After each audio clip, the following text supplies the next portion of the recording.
अभी आप हमारे जनपद उपाध्यक्ष जी को सुन रहे थे। निश्चित तौर पे जब मैं आज जैसे मेरे छोटे भाई बहनों के बीच में आता हूँ, पहले भी मुझे आप लोगों के बीच में आने का अवसर मिला है। ऐसे बहुत से कार्यक्रम होते हैं जब आप जैसे छोटे भाई बहनों के बीच में कॉलेज हो, ITI हो, CM राइस के विभिन्न कार्यक्रम और बहुत सारे विद्यालयों में ऐसे जाने का अवसर मिलता है।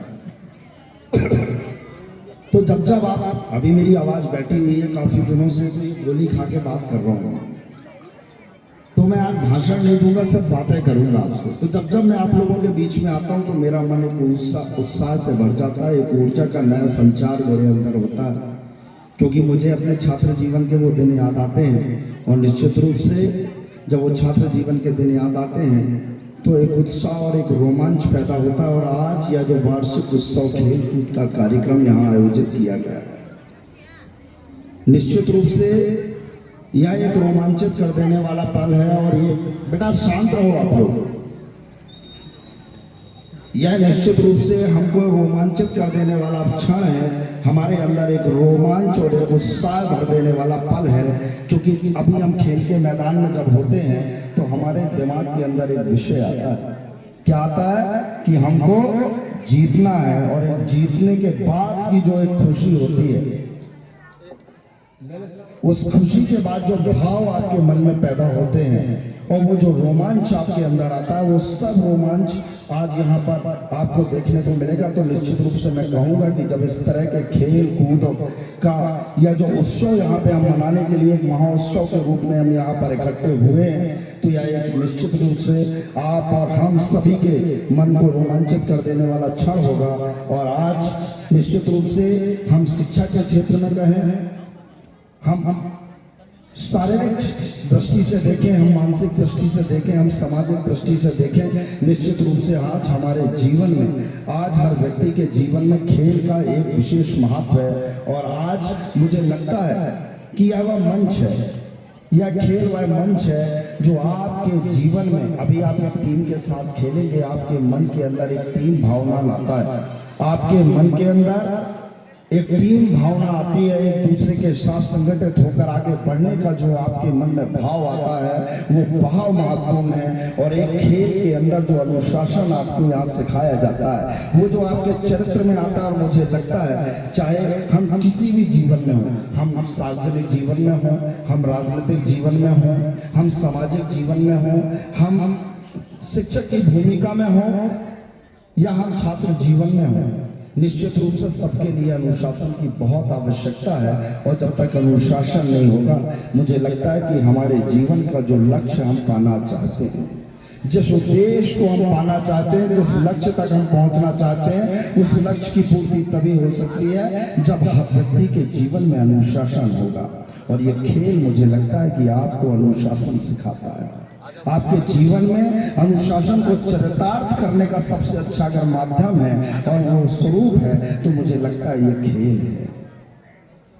आज निश्चित रूप से जब हम खेल की बात करते हैं तो मुझे लगता है कि ये सिर्फ खेल नहीं है, ये वो मंच है जहां पर हमारे बच्चे के अंदर, मेरे छोटे भाई बहन, आप सबके अंदर छुपी हुई आपकी प्रतिभा, आपके अंदर छुपा हुआ आर्ट, आपके अंदर छुपा हुआ कौशल, निश्चित रूप से हमारे आपके शिक्षकों के अंदर के सामने, आपके अभिभावकों के सामने और इस मंच पर बैठे, ऐसे समृद्धशाली मंच में बैठे लोगों के सामने आता है,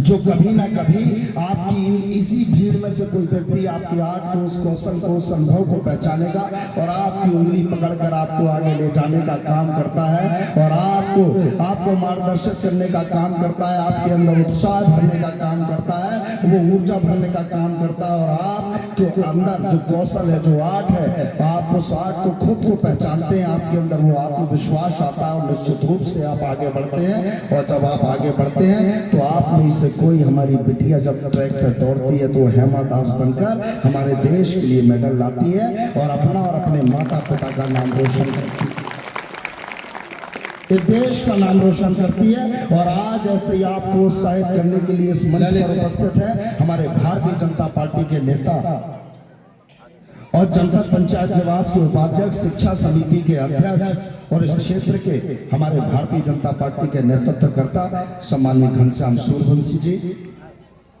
आज इस मंच पर उपस्थित हैं।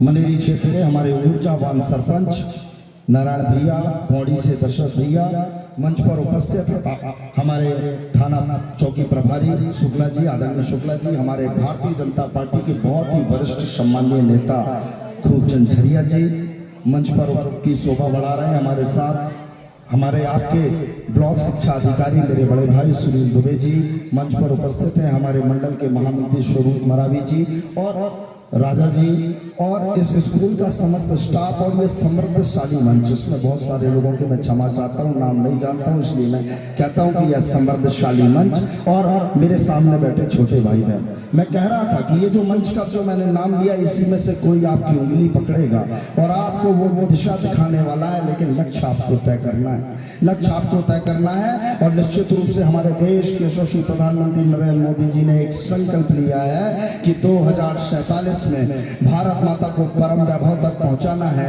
2047 तक इस राष्ट्र को पूर्ण विकसित राष्ट्र के रूप में विकसित करना है। और अगर ऐसा करना है तो मुझे लगता है कि उसमें सबसे बड़ी भूमिका होने वाली है मेरे सामने बैठे राष्ट्र निर्माताओं की, जिसमें क्योंकि मुझे लगता है कि आज यहाँ जो मेरे सामने मेरे छोटे भाई बहन बैठे हैं, आने वाले समय में इसी में से किसी को डॉक्टर बनना है, किसी को इंजीनियर बनना है, किसी को खेलकूद एथलीट में आगे जाना है, किसी को देश के लिए आविष्कार करना है।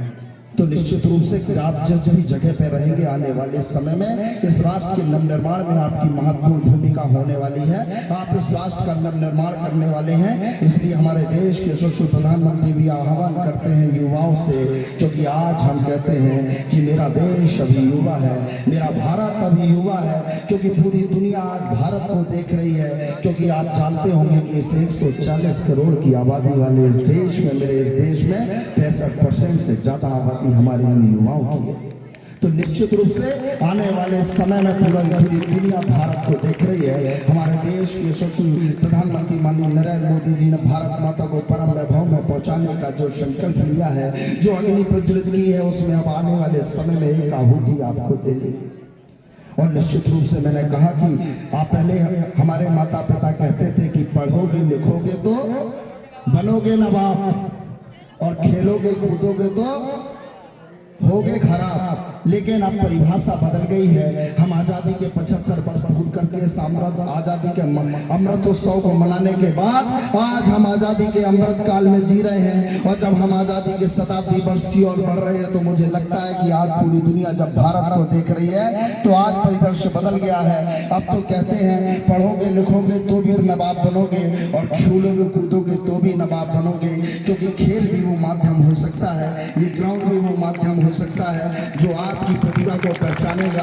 और मैंने कहा कि आप जिस क्षेत्र में रहें, बस आपके मन में भाव होना चाहिए कि इस राष्ट्र के लिए काम करना है, इस भारत माता को परम वैभव में पहुंचाने के लिए काम करना है। आपके मन के अंदर राष्ट्र चिंतन होना चाहिए, आपके अंदर राष्ट्र भाव होना चाहिए। तो मैं कहता हूँ कि अगर हमारे बेटे अगर ट्रैक पर दौड़ेंगी, हमारी बेटियां दौड़ेंगी, तो हेमा दास की तरह उनका लक्ष्य होना चाहिए कि भारत के लिए गोल्ड मेडल जीतना है। मेरे भाई, अगर आप लोगों को सचिन के पिताजी ने कहा होता कि बेटा बल्लेबाजी मत कर, सिर्फ पढ़ाई कर, तो आज हमको सचिन नहीं मिला होता। तो निश्चित रूप से आपके अंदर वो कौशल है। और हमारे देश के यशस्वी प्रधानमंत्री जी कहते हैं कि निश्चित रूप से कि देश आप खेलोगे और आप खेलो, और निश्चित रूप से आज खेलो इंडिया के माध्यम से आज आप सबसे आह्वान हमारे देश के यशस्वी प्रधानमंत्री कहते हैं कि आप देखिए एक थीम चल रही है। हम योगा दिवस मनाते हैं, आप लोगों ने मनाया होगा ना योगा दिवस, योगा डे। हम योगा डे भी मनाते हैं और हम खेल महोत्सव भी मनाते हैं। निश्चित रूप से वो आपके अंदर की प्रतिभा है। मैंने कहा कि वो मंच है, ये वो मंच है जहाँ पे आपकी प्रतिभा, आपके कौशल, आपके आर्ट को पहचानने का काम किया जाएगा। और जब आपको कोई उंगली पकड़ने वाला मिलेगा, आपके यही टीचर आपकी उस प्रतिभा को जानेंगे, तो जरूरी नहीं है कि आप अंकों की पढ़ाई करें। जब आपको पुस्तकीय ज्ञान बस हो, जब आप अपने पेपर में 100 में 99 लाएं, जब आप A+ पर आए, जब आप A ग्रेड पाएं, तभी आप इंटेलिजेंट कहलाएंगे, तभी आप, मुझे लगता है, इस देश का नाम रोशन करेंगे।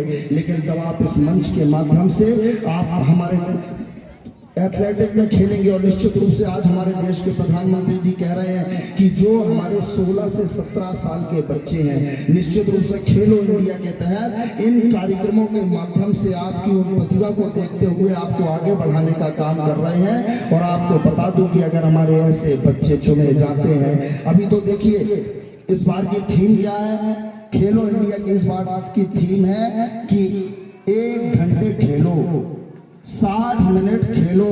और ये थीम सिर्फ आपके लिए नहीं है, ये थीम थाना प्रभारी जी के लिए भी है। अभी बता रहे थे कि 200 मीटर की दौड़ हमको 2 मिनट में तय करनी है, तब हम फिट माने जाते हैं। अभी बता रहे थे ये थीम हमारे लिए भी है, इस मंच में बैठे हर उस व्यक्ति के लिए है, क्योंकि जब आप फिट रहोगे, हमारे प्रधानमंत्री जी कहते हैं फिट इंडिया का हमने नारा दिया है कि जब आप फिट रहोगे, आप स्वस्थ रहोगे, तब इस भारत माता को परम वैभव में पहुंचा पाओगे। और इसका आह्वान हम युवाओं से इसलिए करते हैं क्योंकि युवाओं वही है जिसके अंदर मानसिक कौशल भी होता है, शारीरिक क्षमता भी होती है, और इस समाज के अंदर नवाचार करने की जो अनूठी पहल अगर कोई कर सकता है तो इस देश का युवा कर सकता है। और निश्चित रूप से हमारे स्वामी विवेकानंद जी जो हमारे प्रेरणा स्रोत है युवाओं के, वो क्या कहते हैं, वो कहते हैं, उन्होंने कहा था कि अगर मुझे किसी देश के 100 ऊर्जावान नौजवान मिल जाए तो मैं उस देश की दशा और दिशा दोनों बदल सकता हूं। तो फिर तो हमारे देश में 63% से ज्यादा आबादी आप जैसे युवाओं की है। सिर्फ लक्ष्य तय करना है, भारत माता को परम वैभव में पहुंचाना, सिर्फ मन में चिंतन रखना है, राष्ट्र भाव का चिंतन। तो जिस दिन आप ये चिंतन रखोगे, तो जिस क्षेत्र में रहोगे, इस देश के लिए काम करोगे, इस देश का नाम रोशन करोगे, इस देश का नाम रोशन करोगे। और जिस चीज में आपकी रुचि है, उस चीज में आप आगे बढ़ने का काम करिए। हो सकता है कि इसमें मेरे भाई बहनों की किसी की शास्त्रों में रुचि हो। 1 मिनट शांत हो जाओ बेटा। अभी एक कहानी भी सुना के समापन करूंगा आपको, क्योंकि उपाध्यक्ष जी ने बोला एक कहानी भी सुनाना है। अगर आपके अंदर शास्त्रों में रुचि है तो आप में से कोई सरोजिनी नायडू बन सकता है, इस देश के अंदर धर्म का प्रचार कर सकता है। अगर आपके अंदर आविष्कार करने की रुचि है, आप अगर वैज्ञानिक बनना चाहते हैं, क्योंकि जरूरी नहीं है, अगर आप वैज्ञानिक बनना चाहते हैं तो इस देश के लिए आप अब्दुल कलाम बन सकते हैं। अगर आपके अंदर आप अगर यहाँ से जाकर मेरे कोई भाई बहन NIT में पढ़ेंगे, IIT में पढ़ेंगे, तो मैं आपसे आग्रह करना चाहता हूं कि नासा के लिए काम मत करना, इसरो के लिए काम करना। मंगल ग्रह में जाना है, चांद तक जाना है तो भारत के लिए जाना है। नोबेल पुरस्कार अगर मिले लेखन में, रचयिता में, तो उसमें सबसे आगे भारत होना चाहिए। आविष्कार में अगर कोई विज्ञान में कोई नया आविष्कार हो तो उसमें भी भारत आगे होना चाहिए। अर्थव्यवस्था में भी भारत आगे होना चाहिए, तब ना हम इस राष्ट्र को हम पूर्ण विकसित राष्ट्र बनाएंगे। क्योंकि चहुमुखी विकास होना चाहिए, ये जवाबदारी आपके कंधों में है। आगे आपको बढ़ना है और एक आत्मविश्वास आपके मन में होना चाहिए, सकारात्मक सोच आपके मन में होना चाहिए। क्योंकि स्वामी विवेकानंद जी ने भी कहा है कि जब जब युवा पीढ़ी एकत्रित हुई है, किसी सकारात्मक उद्देश्य को लेकर एकत्रित हुई है, तो इतिहास गवाह है कि उसने इतिहास में परिवर्तन किया है। इतिहास गवाह है कि उसने नया इतिहास रचने का काम किया हो। चाहे शहीद भगत सिंह हो, जो फंदे पर हमारी भारत माता को गुलामी की बेड़ियों से आजाद करने के लिए, अलग जगाने के लिए फांसी के फंदे पर छूट गए हो, तो उन्होंने भी इस युवाओं की क्रांति को इस देश में पैदा कर दिया था। ये इतिहास हमको भूलना नहीं चाहिए, क्योंकि कहते हैं कि जो युवा पीढ़ी अपने गौरवशाली इतिहास को भूल जाती है, उसके राष्ट्र को पतन को कोई रोक नहीं सकता। इसलिए अपने गौरवशाली इतिहास को याद रखिए। हमारे देश के प्रधानमंत्री जी हमेशा कहते हैं कि आप बिरसा मुंडा को याद रखिए, रानी दुर्गावती को याद रखिए, टंट्या मामा को याद रखिए। हम इस आदिवासी अंचल में रहने वाले लोग हैं, हम इन आदिवासी महापुरुषों को पूजने वाले लोग हैं। इनकी गौरव गाथाएं आपको मालूम होनी चाहिए और आप आगे बढ़िए एक आत्मविश्वास और सकारात्मक सोच के साथ, क्योंकि अगर आपके अंदर सकारात्मक सोच होगी और आत्मविश्वास होगा तो निश्चित रूप से गांव से निकलकर भी कोई ध्यानचंद बनेगा। और मैं आपसे यही कहना चाहता हूँ, एक बात और ये कहना चाहता हूँ मित्रों कि आत्मविश्वास होना चाहिए। क्यों होना चाहिए? तो एक कहानी बता देता हूँ। आप ये बताइए कि जंगल का सबसे बड़ा प्राणी कौन होता है? कौन होता है बताओ? शेर। सबने बोला शेर, पर मैं कहता हूं कैसे शेर होता है भाई? अगर हम शरीर की दृष्टि से देखें, ताकत की दृष्टि से देखें, तो जंगल का सबसे बड़ा ताकतवर जानवर होता है कौन? हाथी होता है। लेकिन वो जंगल का राजा होता है? नहीं होता। अगर हम क्लेवरनेस देखें, हम चतुराई देखें, तो सबसे ज्यादा चतुराई किसके अंदर होती है? लोमड़ी। ये चतुराई भी राजा के अंदर नहीं है, शेर के अंदर भी नहीं है। अगर हम दौड़ने की दृष्टि से देखें, अगर सबसे ज्यादा तेज कोई दौड़ सकता है तो कौन दौड़ सकता है? चीता, लेपर्ड। लेकिन ये क्वालिटी भी शेर में नहीं होती। लेकिन जंगल का राजा कौन होता है? शेर। तो जंगल का राजा इसलिए होता है कि उसमें सकारात्मक सोच होती है, उसमें आत्मविश्वास होता है। और वो आत्मविश्वास ये होता है कि वो सोचता है कि मैं राजा हूं। एक हाथी है जो जंगल का सबसे ताकतवर जानवर है, और एक शेर है। जब दोनों का आप सोचिए कि जंगल में आमना सामना होता है, हाथी की निगाहें शेर से मिलती हैं, शेर की निगाहें हाथी से मिलती हैं, तो जो हाथी के मन में पहला विचार आता है वो क्या आता है? कि ये मुझे खा जाएगा। ये उसकी नकारात्मक सोच उसके अंदर आती है। नहीं तो हाथी चाहे तो एक बार में सूंड में उसको लपेटे तो 100 फीट दूर फेंक दे, एक बार उठा के पटक के पैर रख दे तो उसका काम तमाम हो जाएगा। लेकिन उसके मन में क्या विचार आता है? कि ये मुझे खा जाएगा। और शेर जब हाथी को देखता है तो उसके मन में क्या विचार आता है? कि आज मैं से खा जाऊंगा। और यही सोच उसको जंगल का राजा बनाती है। तो वो आत्मविश्वास आपके अंदर पैदा करिए कि ऐसा कोई काम नहीं है जो हम नहीं कर सकते। बस आवश्यकता है कि ऐसे जामवंत की भूमिका निभाने वाले, मुझे लगता है ऐसे मंचों की, जो आपके अंदर आत्मविश्वास जगा सकें और आपसे कह सकें कि कौन सो काज कठिन जग माही, जो ना हो तात तुम पाही। इन्हीं बातों के साथ मैं अपनी वाणी को विराम देता हूँ। जय हिंद, जय भारत, धन्यवाद।